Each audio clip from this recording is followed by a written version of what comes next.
마켓타이밍 시간입니다. MBA골드 신광섭 매니저 함께하겠습니다. 매니저님 안녕하세요. 네, 안녕하세요. 신광섭입니다. 네. 오늘 머리를 시원하게 까셨습니다. 네, 그렇죠. 제가 오늘 사실 마지막인 줄 알고 오늘이 금요일이라고 생각하고 네. 이걸 준비를 해드렸는데 뭐예요? 안 보이네요. 여기 화면에서. 이게 왕관인데 아, 왕관 내일- 씌워드리려고 오늘 했는데 오늘 마지막이 아니라고 네. 오늘 금요일이 아니었습니다. 그래서 이건 넣어두고 오늘 네. 시장 이야기부터 본격적으로 해보려고 합니다. 내일 머리 내리고 오겠습니다. 네, 어제 내일 순한 내일을 위해서 네 오늘 시장 이야기부터 할까요? 네. 화면 보니까 진짜로 이마가 넓네요. 네, 엄청 시원하게 까져 네. 있습니다. 탈모는 아닌데. 아, 또 은근히. 네. 알겠습니다. 일단은 오늘 미국장이 좀 뭐 염려와 조금은 이제 조정 자리가 나올 수 있다고 말씀드렸는데 조정이 좀 나오는 모습들이 나왔고 뭐 어제 뭐 여러 가지 부분들이 있었습니다. 생산자 물가 지수 자체가 사실 CPI를 이제 뭔가 이제 선제적으로 반영하는 그러니까 조금 우리가 먼저 알 수 있는 데이터거든요. 이게 진짜 다 꺾였어요. 완벽하게 꺾이는 모습 나오면서 진행이 됐었는데 이것 때문에 사실은 미국장이 이제 쫙 한번 치고 가다가 휙 밀렸던 원인들은 뭐 여러 가지가 있겠지만은 이제 뭐 전반적인 기업들의 긴축, 해고 조치들 그리고 거기다 플러스 블러드 여는 총재 이 사람은 이제 투표권이 없거든요. 근데 막 50pp 올려야 된다 또 이렇게 얘기하니까 왔다 갔다 하시다 보니까 지난번에 또 비둘기에다가 갑자기 매파로 또 변신하는 보스트 여는 총재도 뭐 비슷하게 좀 언급을 했지만 어쨌든 미국장이 좀 하락이 좀 불가피하게 나왔습니다. 특히 이제 낙폭을 보면은 지금 3대 증시가 지금 표가 나와 있는데 다우존스가 좀 많이 빠졌습니다. 다우존스 같은 경우에는 특히 우리나라 코스피 증시와 밀접한 연동 관계가 많죠. 그러니까 나스닥 같은 그러니까 대부분 나스닥을 좀 많이 보시는데 다우존스가 특히 코스피 증시와 밀접한 연동 관계. 이유가 뭐냐면은 다우존스는 대부분 시크니컬이 포함되어 있다 보니 그것 때문에 좀 이제 없지 않아 좀 같이 영향을 받는다. 이렇게 좀 보시면 좋을 것 같고 그래서 아마 어제 3대 증시도 다우존스만 빠졌거든요. 다우존스 1% 빠져가지고 나스닥은 플러스 나니까 어제 우리나라 증시 올라가지 않을까라고 생각하시는 분들 많으셨을 텐데 전혀 아니었죠. 다우존스 영향을 받았다. 이렇게 좀 보시면 좋을 것 같고 오늘 그래서 이게 또 재밌는 뉴스가 하나가 나와가지고 CPI 관련된 이야기들을 좀 해보겠습니다. 미국 노동부에서 이제 2월부터 발표할 데이터 CPI에 대한 상대 가중치를 변경안이 나왔습니다. 이 부분들에 대해서 한번 말씀드릴 텐데 저 화면 보겠습니다. 일단은 이 통상 이제 이게 후행이잖아요. 그러니까 지난번 1월 달에 나왔던 데이터는 22년도 12월 데이터고 실제로 23년도 1월 데이터는 이제 2월에 나오는 거겠죠. 이제 한 달치 밀리니까. 그래서 이제 단일 연년 데이터를 기준으로 가중치를 업데이트할 계획으로 바뀌었습니다. 그러니까 쉽게 얘기해서 뭐냐면 통상 이제 미국 노동부에서 CPI를 산정할 때 상대 가중치를 어떻게 보느냐 여러 해 영년이라는 게 이제 여러 해를 지칭하는 사전 단어인데 통상 이제 쉽게 얘기해서 여태까지는 미국 노동부가 이제 8년에서 10년 정도의 데이터를 가지고 여기서 미국인들이 어디에 소비가 많이 패턴들이 몰려 있는지 이 부분들 상대 가중치를 두고 그 평균값을 더해서 22년도 또는 21년도에 이 최근값을 또 가중을 해가지고 또 이거를 분석한 데이터가 바로 지금 우리가 볼 수 있는 CPI인데 이거를 바꿨습니다. 이제 2년마다 그러니까 2년마다 최근 2년마다죠. 2년마다 그러니까 22년도, 21년도, 22년도 동안 그러니까 최근 2년 데이터 보니까 그러니까 10년 전부터 쭉 하면은 사실은 이제 소비 패턴이 좀 달라지잖아요. 소비 패턴. 10년 전에는 사실 전기차가 거의 없었잖아요. 뭐 전기차 없었던 거라 알고 있는데 하이브리드 자동차 있었고 10년 전에 없었는데 이제 이게 좀 2년 뒤에는 또 전기차 관련된 부분들 품목도 또 추가될 수도 있는 부분도 있고. 그러니까 세상이 변하다 보니까.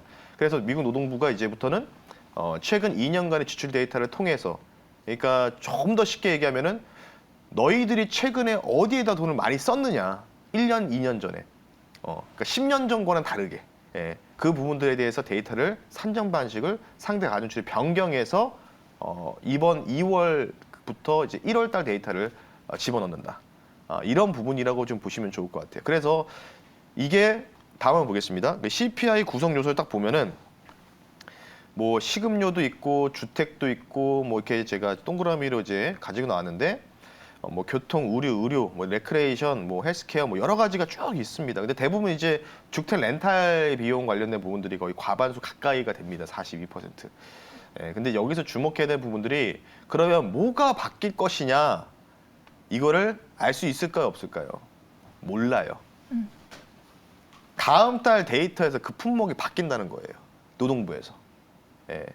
그러면 지금 우리가 대부분 보고 있는 게 동상 이제 CPI라고 하면 유가 그리고 이 렌탈 비용, 주거 렌탈 비용이잖아요.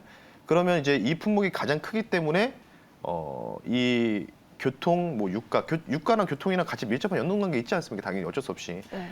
그리고 교통, 그리고 뭐 식음료, 그리고 렌탈, 주택 렌탈 관련 주거 비용, 요 부분들이 줄어들고 다른 쪽으로 많이 좀 올라갈 수 있는 가능성이 있다는 거죠, 품목이. 그러니까 쉽게 얘기해서 지금 최근에는 뭐 세상이 좀 많이 변하다 보니까 뭐 예전 10년 전, 8, 9년 전 대비해서 뭐 이제 뭐 메타버스 세계도 등장하고 뭐 여러 가지 뭐 게임 많이 하시는 분도 많이 나오고 VR, AR도 나오고 하다 보니까 그런 품목들이 어디 쪽에 많이 늘까요?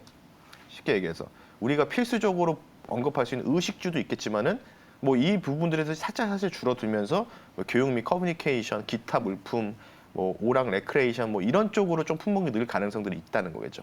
예. 왜? 최근 2년 데이터에서 소비자들의 생활 패턴이 바뀌고 있기 때문에. 그럼 21년도, 20년 최근 2년 데이터 동안에 과연 소비를 어디서 많이 했을까? 21년도가 한창 코로나가 그 엔데믹보다는 팬데믹이었잖아요. 그러면 이제 주거에서 집에서만 사용했었던, 집에서는 소비했었던 패턴들 위주로만. 그러면 주택이라든지 교통 비용들은 당연히 줄어들 수밖에 없겠고. 네. 그러면 이제 뭐 의료라든지 레크레이션, 교육 및 커뮤니케이션 이쪽에 대한 품목이 좀 증가할 가능성이 있는 거죠. 그러니까 다음 달에 나올 데이터에서 우리가 이 품목들을 주목을 해야 된다. 이렇게 좀 보시면 좋을 것 같고요. 다음 한번 보겠습니다. 다음 보시면 그래서 이제 어쨌든 뭐 큰 틀은 이제 유가 WTI라든지 브렌트 오일이라든지 여러 가지 전반적 WTI와 비교해서 CPI를 좀 추종할 수 있겠지만은 거의 비슷하게 움직입니다. 네.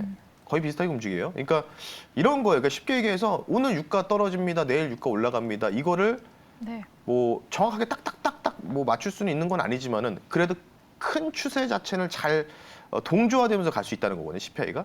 근데 이번 이제 CPI가 이제 가중치가 변경되기 때문에 다음 달부터는 23년도부터는 그러면 과연 이 부분들이 얼만큼 효력이, 그러니까 유가에 대한 효력이 얼만큼 떨어질 수 있는지. 근데 많이는 안 떨어질 거예요, 아마. 근데 어느 정도. 근데 어느 정도 조금은 품목들은 조금씩은 상대적으로는 잠깐 좀 품목들의 비율은 좀 달라질 것이다. 그래서 이제부터는 뭐냐? 지금부터 중요한 게 이제 CPI 발표로 우리가 봤을 때 우리 종합 뭐 CPI, 뭐 근원 뭐 핵심 CPI 뭐 이런 거 보겠지만 가장 중요한 건 이제 세부 품목까지 확인해야 된다. 이제. 네, 그런 부분들이 굉장히 중요하다. 이렇게 좀 말씀을 좀 드리고 싶고요. 그러면 제가 지금 왜 이거를 갖고 나왔냐면 결국은 오늘 할 얘기가 뭐냐? 유가 얘기를 하려고 하는 거예요. 유가 얘기를. 자, 그래서 다음 한번 보겠습니다. 아람코 CEO가 최근 인터뷰에서 이런 얘기를 했어요. 뭐라고 했냐면 지금 이제 우측에 보시면 글로벌 에너지 위기에 대한 대응은 깊은 오해를 보여준다라고 먼저 명시를 했었고 유가 상한제 얘기가 많은데 이거는 이제 단기적인 효과일 뿐이다라고 언급이 나왔었습니다. 그리고 이제 최근에 이제 유럽 쪽에서는 천연가스 가격의 급락이 나오면서 생각보다 그러니까 동유럽을 제외하고 서유럽 쪽이라든지 영국 쪽은 생각보다 추위가 발생하지 않았다. 이런 부분 때문에 사실 천연가스가 이틀 전에 10% 정도 급락이 나왔거든요. 그리고 이제 마지막에 뭐라고 했냐면 우크라이나 전쟁이 끝나더라도 에너지 위기는 결코 바로 끝날 것 같지는 않다. 그러니까 이 부분들이 뭐냐면 유가가 지금 또 80불 넘어갔다가 약간 좀 밀리고 왔다 갔다 하잖아요. 그러니까 유가가 지금 계속해서 다운이 안 돼요. 계속 하락이 안 나오고 있어요. 예. 그러니까 원래 평균치로 보면 한 50에서 60불까지 떨어져야 되는 게 맞는데 지금이라면 천연가스랑 동조화된다면 근데 안 떨어지고 계속 70불을 계속 지지를 하단을 지지를 하고 있다. 그렇다는 얘기는 뭐냐면 고착화되고 있다는 뜻이겠죠. 고착화되고 있다는 뜻. 중국 경기 활성화랑도 연관성이 좀 있을까요? 맞습니다. 그러니까 중국의 리오프닝을 좀 볼 수 있는 건데 그래서 제가 하반기라든지 그런 부분을 봤을 때 연말을 봤을 때 유가가 100불을 넘어서 150불까지 갈 수 있다는 부분들이 바로 중국이죠. 그러니까 중국이 지금 뭐 여러 가지가 있었지만 중국의 리오프닝이 아직은 완벽하게 시행된 건 아니에요. 네. 아직도 공장이 안 돌아가는 데도 많기 때문에 근데 지금 중국에서 리오프닝 한다고 나오니까 그때부터 이제 하단을 지지해주고 좀 올라가는 이제 나오지 않습니까? 어제 같은 경우는 82불까지 치고 가다가 맞아요. 오늘 이제 79불까지 어제 떨어진 이유는 또 이제 뭐 미국에서 경기 침체 이야기 나오다 보니까. 예, 그러다 보니까. 근데 이제 문제는 뭐냐면 어쨌든 소비, 유가의 소비의 1등 국가가 중국이기 때문에 중국이 여기서 뭔가 이제 집단 면역이 완벽하게 돼버리면은 그때부터는 공장 그냥 자유롭게 돌린단 말이에요. 그렇죠. 그럼 이제 두 가지가 발생하는 거예요. 유가가 올라가면서 미세먼지도 많아지는 이런 부분들라고 좀 보시면 좋을 것 같고. 그래서 제가 이제 다음 한번 보겠습니다. 지금 우크라이나 전쟁 현황을 좀 보면은 푸틴 대통령이 올해 중에 정계 은퇴 선언하고 후임자를 지정한다는 얘기가 있는데 그리고 나서 이제 보시면은 푸틴이 뭐 지상군 사령관들한테 3월까지 동부 지역의 돈바스 지역을 완벽하게 점령해야 된다. 뭐 계속해서 상비군들을 150만 명까지 늘려서 증원 병력을 투입하겠다. 뭐 그리고 어제 같은 경우에 깜짝 뉴스가 나왔죠. 키이우 외곽에서 그 헬기, 군용 헬기가 추락해서 뭐 이게 지금 네. 그 이후에 지금 뉴스가 안 나왔는데 속보가 어제 떴더라고요. 그래서 네이버에도 뜨고 했는데 내무장관을 포함한 16명이 사망했다. 그러니까 이게 지금 여러 가지 이게 문제가 계속 발생하고 있죠. 노이즈가 발생하다 보니까 이게 빨리 좀 뭐 끝났으면 좋겠는데 일단은 뭐 지금 2월 중순 정도에 끝날 것이다 얘기가 좀 나오고 있는데 정전회담 할 것이다 얘기가 나오고 있는데 쉽게는 안 될 것 같아요. 그러니까 뭔가 정전회담 하는 척하면서 또 회담에서 결렬되고 약간 이런 부분들. 그래서 지금 대부분 외국 쪽에서는 외국 군사 칼럼에서 뭐라고 얘기하냐면 올해 한 여름에서 가을 정도면 끝나지 않을까. 아직은 멀었다. 조금 더 한 6개월 정도 더 봐야 된다. 이런 식으로 좀 얘기가 좀 나오고 있습니다. 예, 그런 부분들 보시면 좋을 것 같고 우크라이나 전장 상황을 보시면 이렇게 지금 벌써 지금 이제 365일 아직은 1년이 채 안 된 상황인데 현재 이제 어제 기준은 328일인데요. 우측이 이제 우크라이나 파란색이 우크라이나고 러시아가 빨간색이라고 보시면 되는데 아직도 지금 최근에 이제 그 도네츠크 서쪽 지역을 우크라이나가 이제 성동격서 작전으로 남부를 치는 척하다가 동쪽을 치면서 이쪽의 일부분을 점령을 했었거든요. 예. 근데 이제 여기를 뺏겼기 때문에 러시아 푸틴이 이제 3월 안에 무조건 이 지역을 다 탈환해라.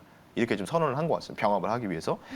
그리고 지금 최근에 우크라이나 최근 이민 현황을 보시면 엄청난 인구들이 많이 해외로 다 이민을 한 상황입니다. 피난을 간 상황이죠. 폴란드에는 뭐 거의 1,000만 명, 슬로바키아 100만 명, 헝가리 200만 명.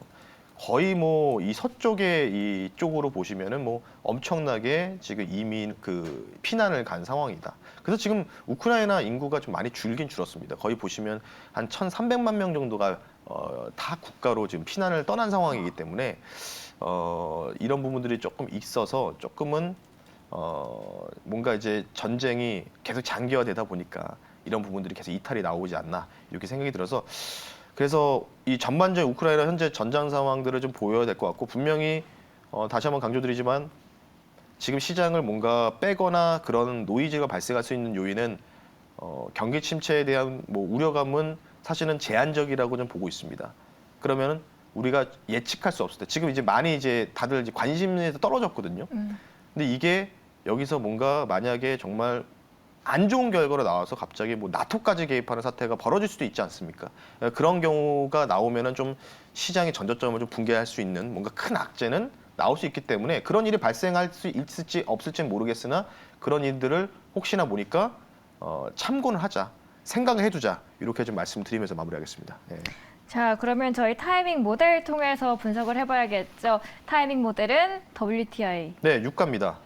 유가에 대한 모델을 좀 보면은 지금 뭐 계속 아마 이번 주가 이제 굉장히 키포인트가 될 것 같아요. 이번 주에 뭔가 좀 떨어져야지 유가가 조금이라도 안정화가 되는 흐름들이 좀 나오지 않을까 해서 방향 변경이 좀 잡혀 있고요. 만약에 이제 좀 이번 주에 유가가 많이 떨어지지 못하고 70불 이하로 좀 떨어지지 못하고 계속 버티거나 오히려 80불 다시 한번 넘어가는 행태가 보이면 이게 점점 강도가 좀 세지면서 마지막 주 또는 2월 초까지는 상방의 가능성이 열려 있다. 그래서 오늘 주간에서 보면은 이제 계량학적으로 접근한다. 숫자로 접근하면 81불이 이번 주 주봉상 유가 WTI 기준으로 81불 위로 끝나면은 90불까지 위로 다시 치고 갈 가능성이 있다. 이렇게 모델 결과가 나왔습니다.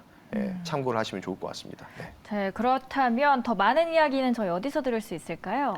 네, 뭐 오늘은 공개 방송이 없고요. 뭐 내일 좀 진행할 수 있도록 했고 네이버 녹색 밴드 여러분들 보시면 뭐 무료로 가입 가능하시니까요. 여기서 못다한 이야기들 코멘트 듣고 싶으시면 여기 이쪽을 통해서 들으시면 좋을 것 같습니다. 저희 신광섭 매니저 조심히 보내드리도록 하겠습니다. 안녕히 가세요. 네, 알겠습니다.